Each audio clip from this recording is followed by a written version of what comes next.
Good afternoon. Thank you for joining us for this installment of the PENC webinar series. My name is Katie Cox, the PENC Membership Director. I'll be serving as moderator for today's presentation. We'll be taking questions throughout the presentation today. Please type those into the chat box and I will be monitoring those and we'll ask those out loud for you. If the presentation at any time today looks too small on your screen, you do have the ability to adjust the size by using the Zoom button. If you have any issues, please send me a chat and I will try to assist you. Today's presenter is Lori Inario, founder and CEO of the Advocacy Shop and PENC lobbyist. Having worked in varying capacities in issue advocacy, political campaigns, public policy, and the private sector, Lori Inario appreciates the varied perspectives and experience developed over a 15-plus-year career. Her unique perspectives ensure consideration of political realities for decision makers in their districts, on the campaign trail and inside the legislative building, as well as the realities for stakeholders working to make public policy change in short and long-term timeframes, increasingly with dynamic coalitions and careful alignment needed. The Advocacy Shop is a continuation of the government and public affairs practice Lori started in 2014. In 2016, she merged with then O3 Strategies to form WalkWest, a digital marketing and strategic communications agency. In 2020, Lori founded the Advocacy Shop to provide boutique consulting and campaign capabilities to clients with issue and mission-led advocacy goals. She is a graduate of North Carolina State University with a degree in English, language, writing, and rhetoric, and is a member of the American Association of Political Consultants, the North Carolina Professional Lobbyist Association, and is a fellow of the E.A. Morris Fellowship for Emerging Leaders and the Institute of Political Leadership. Lori, thanks so much for being with us. Thank you for having me, Katie, and thank you, PENC. I have enjoyed representing you all since 2014 or 2015. And we are on to the races for the start of the 2021 legislative session, which will begin in January. As Katie said, I will take, I'm certainly open to taking questions throughout the presentation. I'll walk through what we know coming out of this election night. And fortunately for North Carolina, we know a lot, even as we're still waiting on the presidential outcomes and a few other tallies to be finalized. But feel free to ask any questions and I'll be sure to pause as well between some sections. I'll just kick off quickly on the federal side of things. I think we all know where we stand. President, we are still waiting to be called in North Carolina. United States Senate, Senator Thom Tillis, who's our incumbent senator, he has declared victory already and is looking like very likely to be the winner.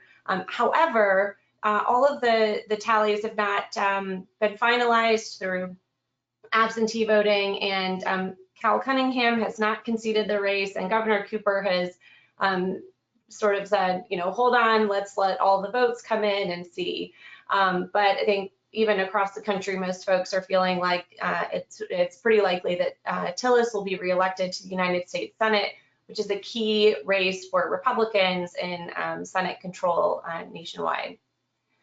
As far as Congress goes, our congressional delegation looks largely the same. We do currently have 13 seats. All of our incumbent members of Congress who were running for re-election were re-elected. There were no surprises there. If you'll note, District 2, which is Deborah Ross, she won election to that district, which was formerly held by George Holding, and through some of the redistricting challenges, the district is much more Democratic, and so George Holding did not run for re-election. We also have District 6, which was won by Democrat Kathy Manning last night as well. That was a district in the Greensboro area, formerly held by Mark Walker, also redistricted to be pretty leaning Democratic. Mark Walker decided not to run for re-election. Kathy Manning has picked up that seat. So we do have Democrats kind of picking up a couple of seats there through some of those court battles, but we didn't have any, major upsets. We were looking at Richard Hudson as one who looked to be a little bit close in the final weeks of things, but ultimately pulled out just fine. I'll also note District 11, that was Congressman Mark Meadows' seat. He resigned earlier in the year to become President Trump's chief of staff. That opened up a very competitive Republican primary election. We had a couple of lawmakers who were sitting, lawmakers either resigned to run for that seat or were already had already decided to retire from the General Assembly and also ran for that seat. Madison Cawthorn was the winner coming out of that primary, was expected to win the seat, although it did get a little bit competitive and there was a little bit of nastiness in the race up there. But if you know anything about mountain politics, that's not too surprising. But he will be heading up to Washington, D.C. And we did have one candidate, Alma Adams, who ran unopposed. So just kind of, not too much to say from the federal perspective right now, but I'll pause in case there are any questions that come through. Katie, have you seen any? Nope, not yet. All right. And if you'd like to follow along, I am what you see on the screen here is on my website. It's theadvocacyshop.com/election2020. All right, let's take a look at some of our statewide races. Our governor's race was really competitive this year, although most folks did expect Roy Cooper to be reelected. In the last week or two, we really saw Dan Forest kind of coming up and sort of depending on Trump, how Trump does in North Carolina and what kind of turnout we would see there. Certainly could have impacted and brought Forest across the line, but unfortunately for him, his race ended last night, but at least there's a declared victor there, and folks have some certainty moving on. So Roy Cooper will be our governor again for the next 4 years. Certainly he was looking and working hard with the party to have Democrat majorities in the House and the Senate, and we'll get to that in just a little bit. But his role as governor will look a little bit different with those outcomes. But he's got some pretty major initiatives that he is looking to push in his second term. We'll see how all that shakes out with the legislative outcomes as well. But certainly a good night for Governor Cooper. Lieutenant Governor. Now this one was really interesting. It was a really sleepy race for a while, and we had actually 2 African-American candidates, and so either way it would have been a historic race in that sense. Yvonne Lewis-Hawley was a former legislator. She'd been in the House for a long time. And there was a little bit of controversy actually even around the Democratic primary there. Crowded primaries for both the Republican and the Democrats back earlier this year. And Mark Robinson, kind of a first-time candidate, has ended up pulling it out last night.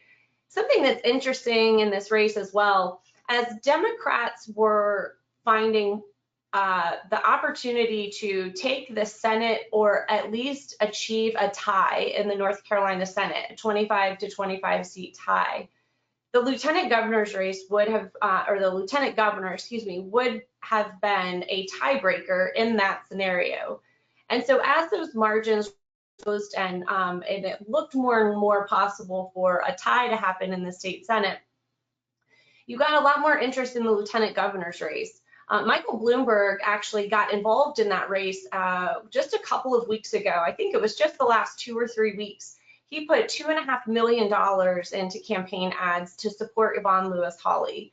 And with that major amount of money, especially for this race, had been pretty quiet in the state. It's really interesting. Mark Robinson pulled it off, but you'll be curious to see kind of how some of the information comes back as we're really unpacking what happened last night in North Carolina. But that was certainly an interesting race to watch. Again, the North Carolina Senate did not end up being a tie, and so the office of Lieutenant Governor is going to have a different role. It's not as critical in that sense, but it does not flip. Of course, stays Republican, as we had Dan Forest in that role the last 8 years as a Republican as well. Lori, quick question. Any thoughts on why in the last 2 elections the governor went Democratic and the lieutenant governor went Republican? And the lieutenant governor, yeah, that's a great question. I mean, certainly North Carolina has traditionally been a split ticket state. It is not, it's 2016, Donald Trump won the state, Governor Cooper won, Dan Forest won. And so, you know, I at least like to think we have very thoughtful voters here. I probably don't have as good an answer as some of the top political consultants here in the state, but certainly not surprising. It's something we've seen time and time again, and also something that we have seen often as we have with our U.S. Senate races, where typically we have had kind of one party in each seat there. Right now, kind of being the exception. But that is historically how North Carolina has turned out with that thing.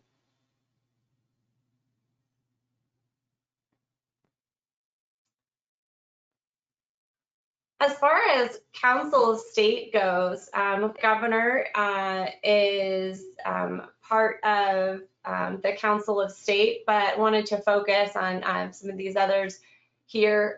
When it comes to the partisan makeup of the Council of State, there were no partisan flips. We do have a couple of new candidates. Josh Dobson won election as Commissioner of Labor. The elevator queen, Cherie Berry, retired and did not run for re-election. Josh Dobson was a state house member for several years and resigned his seat to run for this office. It was a close race, but he pulled it out there, so he replaced a Republican, so that position, you know, maintains Republican. Mike Causey, our Commissioner of Insurance, he won re-election. He was running against Democratic Party Chair Wayne Goodwin, who was also the former Commissioner of Insurance. Causey won this seat a couple of years ago. A little bit of a surprise, I'd say, not for him, but he had run several times, and it's just not a position folks are often, you know, all that focused on. But he did win re-election here. You may remember his name and this position getting a little bit more airtime in the last couple of years, as there was a bribery scandal, frankly, that Commissioner Causey actually worked with the FBI, wore a wire, and brought down a pretty nefarious scheme from some folks, and carried himself very well through that. There are a couple of people in prison now because of that work. You know, I don't know if any of that had anything to do with his re-election and folks finding a lot of confidence there, but he was up against a strong candidate who had been in the office for many years. So another good win for Commissioner Causey. Secretary of State Elaine Marshall was re-elected very easily. Treasurer Falwell, same. You actually had state employees of North Carolina and a lot of bipartisan organizations supporting Treasurer Falwell. So he'll be back again. And I would say Treasurer Falwell and Auditor Beth Wood are two folks you don't want to go up against. Well, and actually Commissioner Causey, with his background now, we've got some really strong people here who are just incredibly quality candidates who attract bipartisan support, and we will see continue to lead our state, hopefully, in some strong ways. Of course, Auditor Wood has been very influential in the DOT work over the last couple of years. So you've seen her name a lot as well. Josh Stein, our current Attorney General, was reelected. It hasn't been officially called. It may have been in the last 10 minutes since I checked, by about 10,000, closer to 11,000 votes. Don't expect absentee ballots in those final numbers to change that race at all. So expect Josh Stein to be called any day now, or any minute now. And he's one to watch. Would not surprise me if he were to run for governor down the road.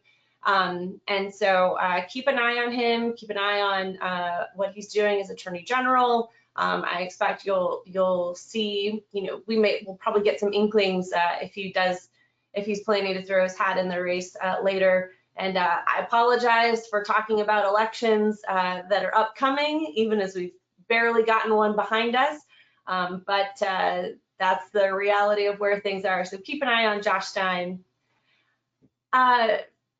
Steve Troxler, our Commissioner of Agriculture, won handily this election. Again, these Council of State members have gotten great bipartisan support. Troxler had a very interesting candidate this year, so I saw a lot more activity in this race than we have typically seen. But what I find most interesting is that he actually won more votes than the governor did, securing, you can see kind of on the screen there, 2,874,000, and to Governor Cooper's 2,800,000. So certainly about 74,000 or 70,000 votes more than the governor. A really popular guy, despite not being able to have the state fair this year. So hope to have continued strength in our agriculture department this year, in the next couple of years. And finally, Catherine Truitt won Superintendent of Public Instruction. We have had Mark Johnson in that role the last few years. He decided not to run for election. This is I think, surprising for me. I wasn't really sure how this was going to turn out with COVID-19 and the status of schools, and a lot of, pretty negative commentary I think I've heard, even as a parent, through PTAs and just the communication I get about schools and all that. I would have thought this one would have gone to the Democrat, but Catherine Truitt has pulled out and was declared, this race was declared just a little bit ago, actually. Before I move on, are there any questions about the Council of State?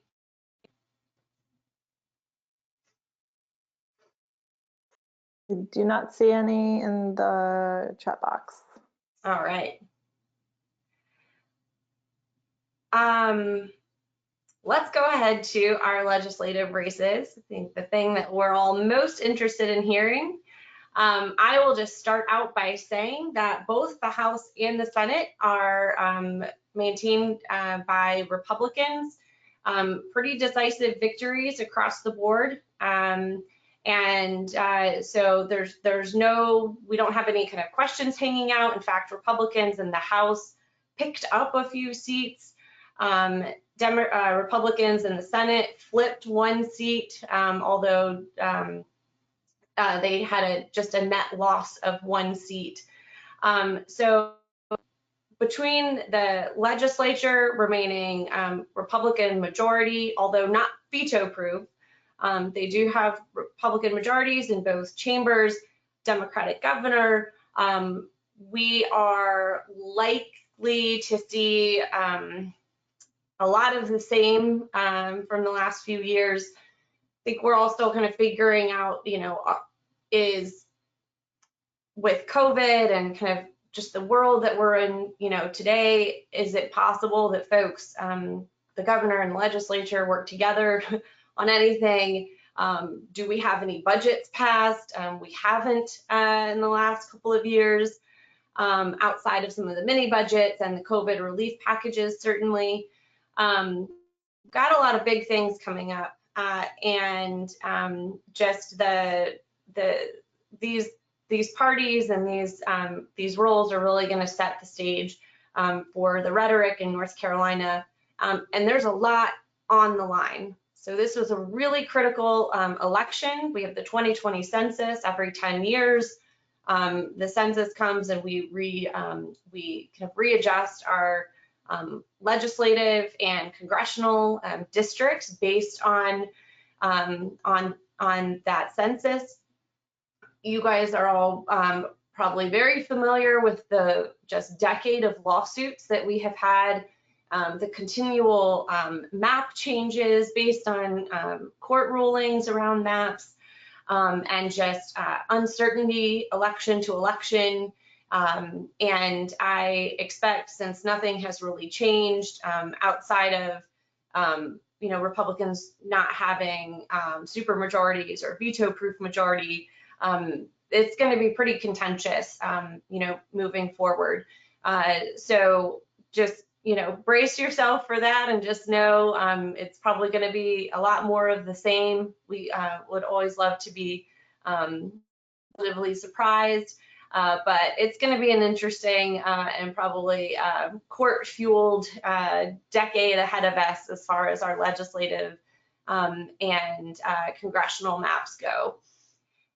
And we are probably going to pick up at least one congressional seat from the census. I don't remember, I can't recall right now if we're looking at any more than one, but I'm certainly looking at picking up. So we're going to at least have, I expect, 14 congressional seats instead of just 13. So a little bit of a deep dive here on the Senate. And if you are on the website yourself, you can also flip through. We've got some historical data here, so you can see, how the chamber has evolved over the years. 2010 being the year when Republicans flipped and continued to gain seats until 2018, when Democrats started getting their margins back.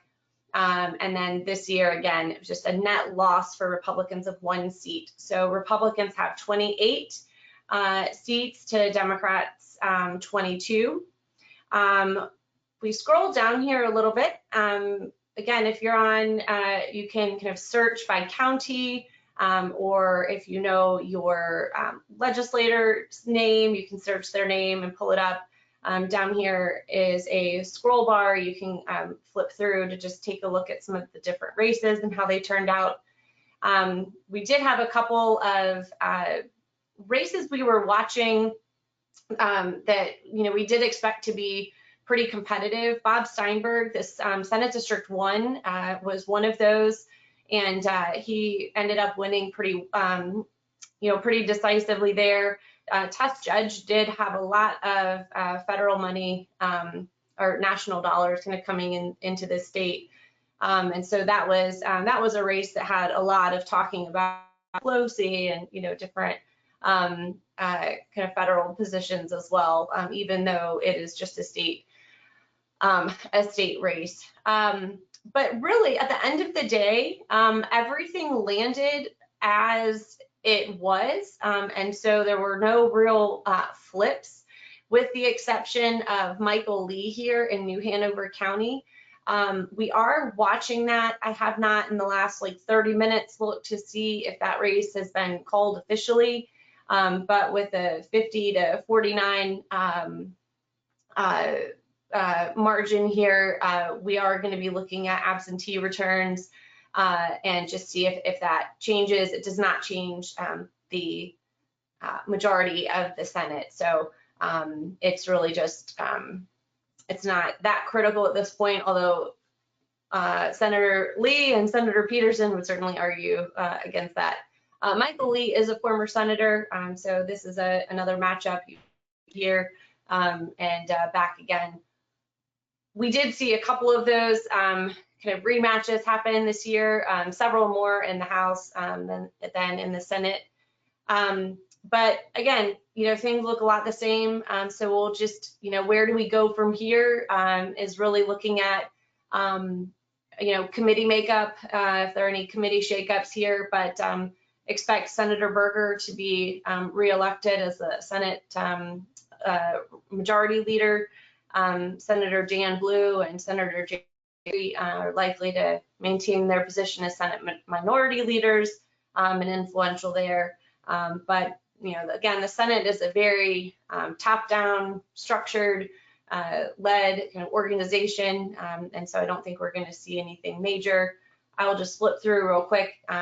We've got it sorted here by majority party, and then you can see the bubbles here kind of indicate the party that owns the seat, and mark next to the folks who have won.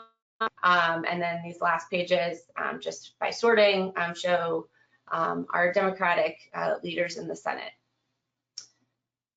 And one other thing I will note is back on the court battles that we've had through the years, there was a Supreme Court decision, state Supreme Court decision in December of 2019 that changed a couple of seats that ended up impacting two Senate districts.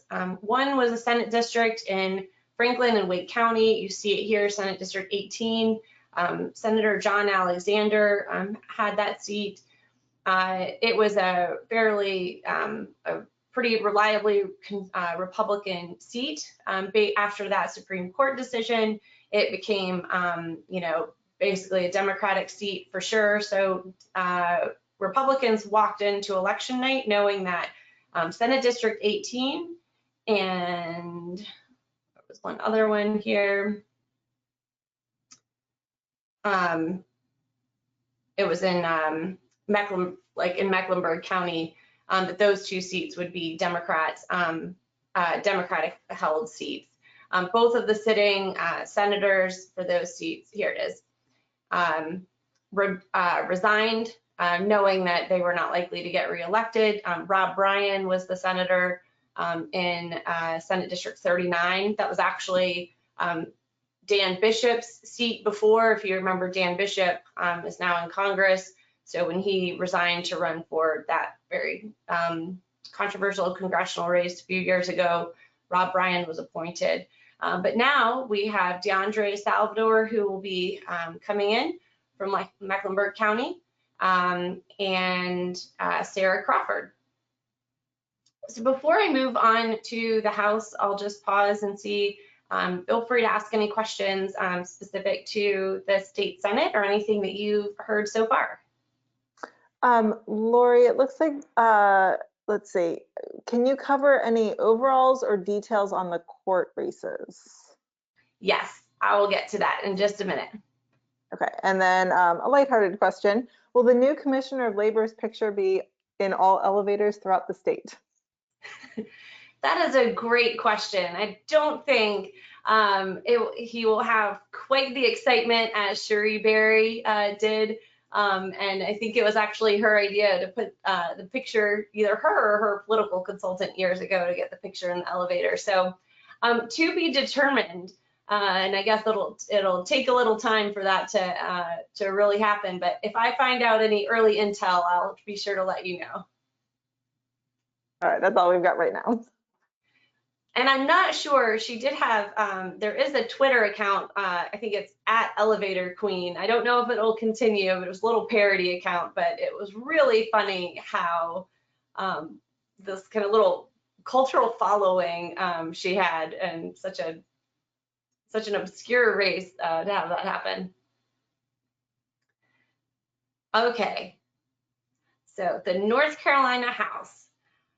This was one, again, folks thought, it was certainly possible Democrats could flip the House. It was seeming less and less likely. It felt, I think everyone was sort of looking at just how close the margins would be and just expecting that Democrats would pick up seats.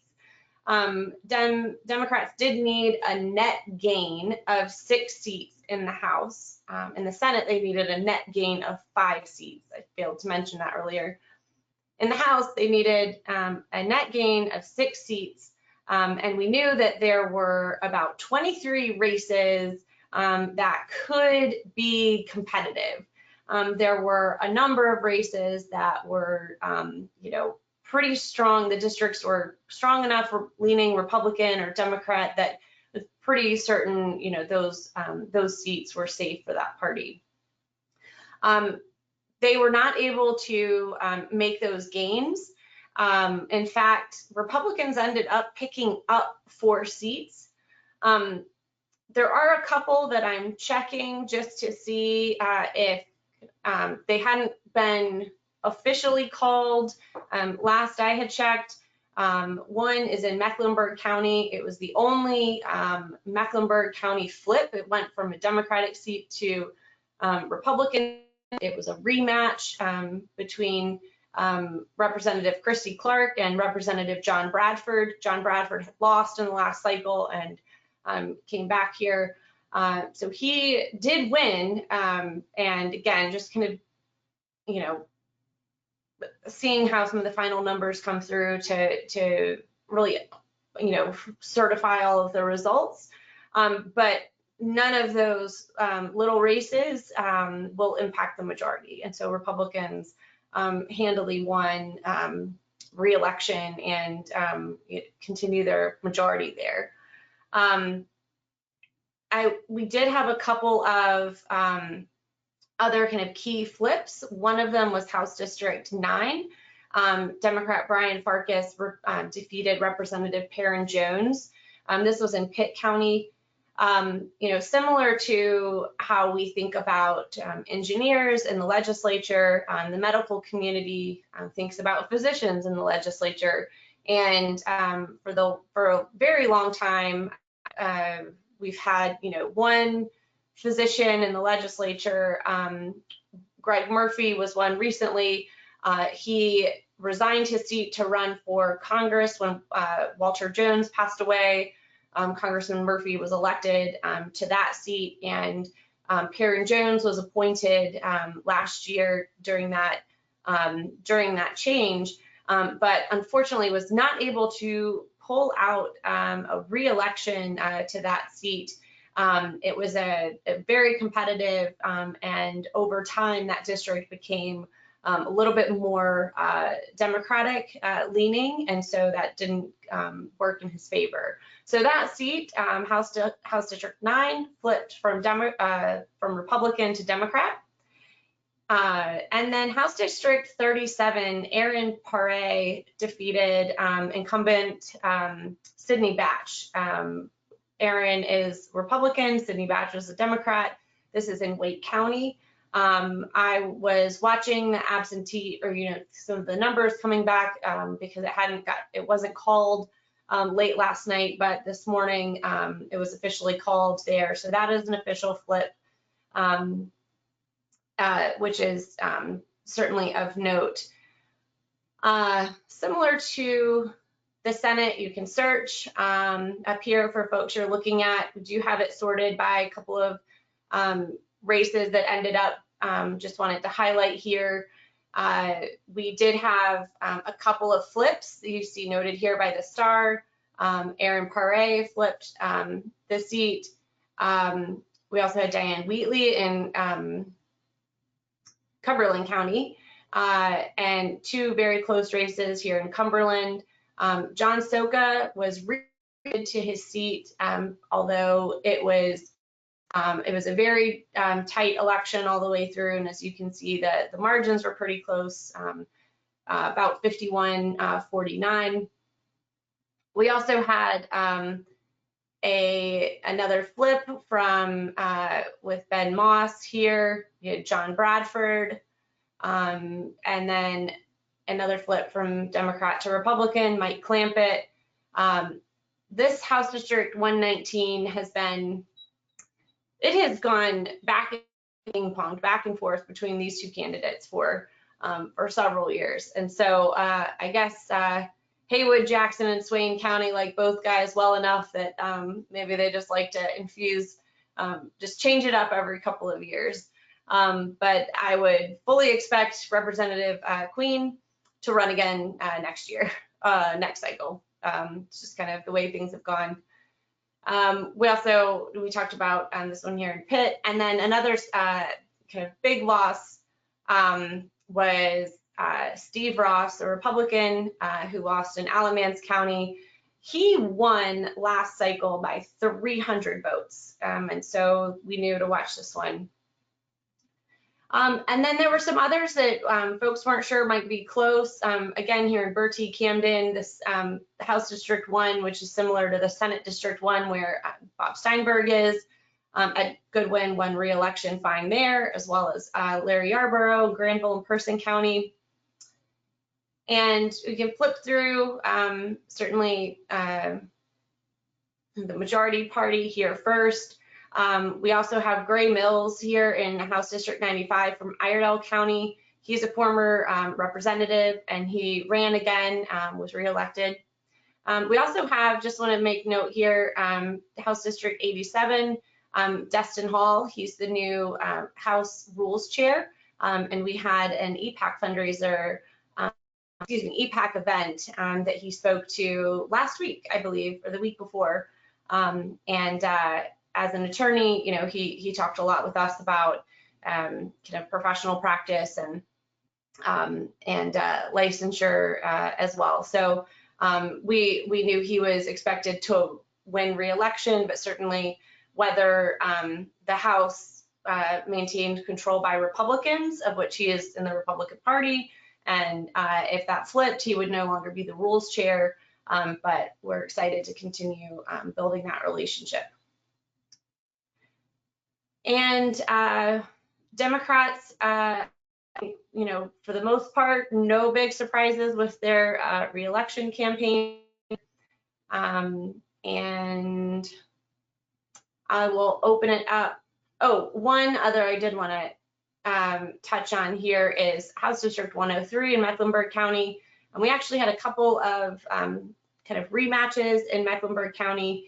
And this one here between Rachel Hunt and Bill Brawley was a big one. Bill Brawley was a House member for many years, lost re-election to Rachel Hunt last cycle, but was not able to pull it out. John Bradford was actually the only one who, in that Mecklenburg area, who was able to flip the seat from Democratic to Republican. Any questions about the House? There is a question just about, are we likely to see any changes in your election report from the additional vote counting that's still continuing? Not really, certainly not in the legislature. The only thing would just be president, and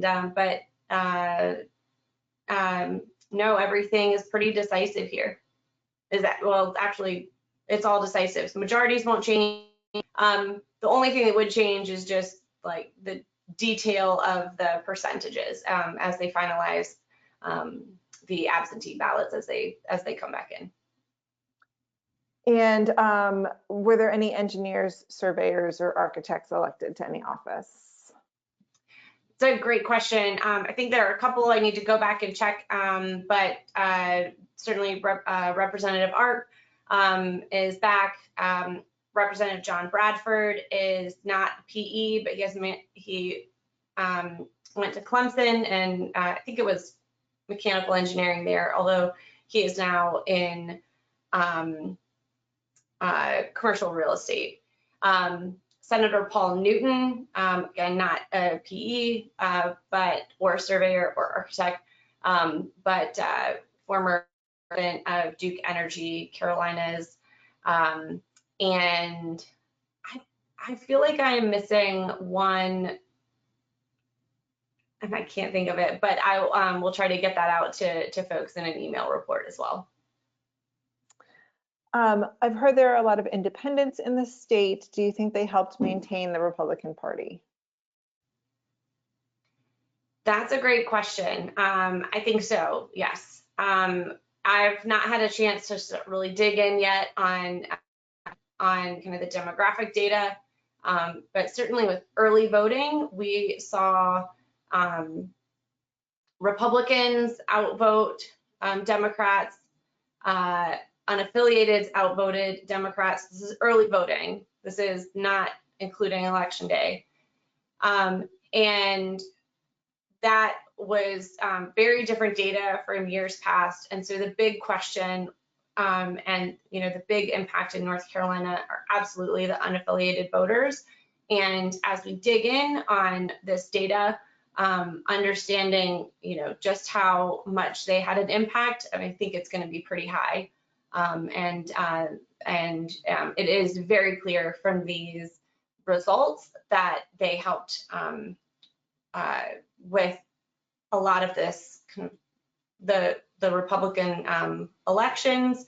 However, they are not straight ticket Republican voters. I think we're also a major role in how we do get to the fact that we, president's up for grabs, US Senate is tight, and you can have a Democrat governor, Republican lieutenant governor, Republican legislature, and that type of thing. So unaffiliateds are here to stay and continue to be a really critical voting bloc. Okay, this is long from Miss Jennifer Bell. In decisive sweeping elections, especially when they happen at federal, state, and local levels, provide a mandate from the electorate and clear guidance to legislators. This election has provided nothing decisive. Do you expect NCGA members to cling to partisan positions even without a clear mandate? Or do you foresee an effort to reach out to NC constituents and determine what issues are critical to North Carolinians, even if it departs from party positions? Good question. My expectation is that the Republicans will see the decisive legislative races as a mandate and as a pat on the back for good work over the last 10 years. And so despite some of the federal pieces, still being up in the air, there's no question that Republicans had a really good night last night in North Carolina. So I think we're going to see a lot of the same bullish, strong conservative leadership from them. And I don't know how much there's going to be, working with really trying to bring along Democrats. They'll need folks, certainly. I think we're going to still see a lot of, we're still going to see some of the contention when among the Democratic Party, when members of the party work with Republicans and vote with Republicans on things. So I think both sides will really see that partisanship playing out. Governor Cooper, he still has some major priorities on his plate that he can't get done. He hasn't been able to get done with the legislature in its current makeup. And I don't see, I just don't see much difference with where we've landed now. All right, I will let you move on. Okay. And jumping back to one of the earlier questions about the judicial races, this is all kind of just being called. I was trying to update some of this right before the call here. It wasn't until just a little bit ago, right before we started here, that some of the Supreme Court Justice and Court of Appeals races were officially called. They are very close. We do still have the Chief Justice, Beasley and Newby, who that race, at least when this meeting started, had not been called yet. That's a critical race. And then Phil Berger Jr., who, yes, is Senator Phil Berger's son. His race had not been called as at the beginning of this call. But Republicans had, again, a very strong night on the courts. This is interesting, just as we've talked about the redistricting battles and knowing that we're heading into a whole new redistricting cycle. The Supreme Court in North Carolina, until these new members are sworn in, is Democrats hold a 6-to-1 majority. And now that the Republicans here have all but Phil Berger, if he wins, it would shrink the margin to a 4-3 split. It certainly does not flip the majority. And I will remind everyone as well, these races have not always been partisan. They, in fact, I think in 2004, it was changed where they weren't partisan. And then a couple of years ago, they were changed back to be partisan. So, this is something, just kind of the partisanship here has changed from time to time. But we're going to see a lot of court cases. It is just going to happen as Republicans, again, I believe, see mandates and feel really, bullish on policies that they want to push. We're going to see Democrats fight those, certainly on the maps, just everything. And so I think it's, I find it very interesting that even official races saw actually pretty sweeping Republican wins across the board. I don't have any of the kind of more down ballot judicial races, but those are available on the State Board of Elections website, or also probably like News and Observer and WRAL. So that is, that's North Carolina at a glance. We weren't sure how much clarity we had, I'll be honest, or that we would have. I was fully expecting to have a couple of House and Senate races that were tight enough that they might go to a runoff, or would need to, wait for all of the ballots to be voted, and that those races could very well determine the majority. And any of those outstanding races just simply don't matter. The Republicans maintain control no matter what. A very strong night for Republicans, still a strong night for Democrats also in some key races. And we will see how things shake out with President and Senate. And just be on the lookout for the redistricting conversations 2021 and 2022. Are there any other questions, Katie, that you've seen? Yep, there's one. Are any changes expected with the new superintendent? That's a great question, and I'm not sure. I don't have an answer for you there. Any concerns with erosion of laws requiring use of PEs based on the newly elected leaders? I don't have those concerns. Actually, I felt very good with these lawmakers, even as they have pushed for a lot of regulatory and licensure reform. On the licensure side, I have felt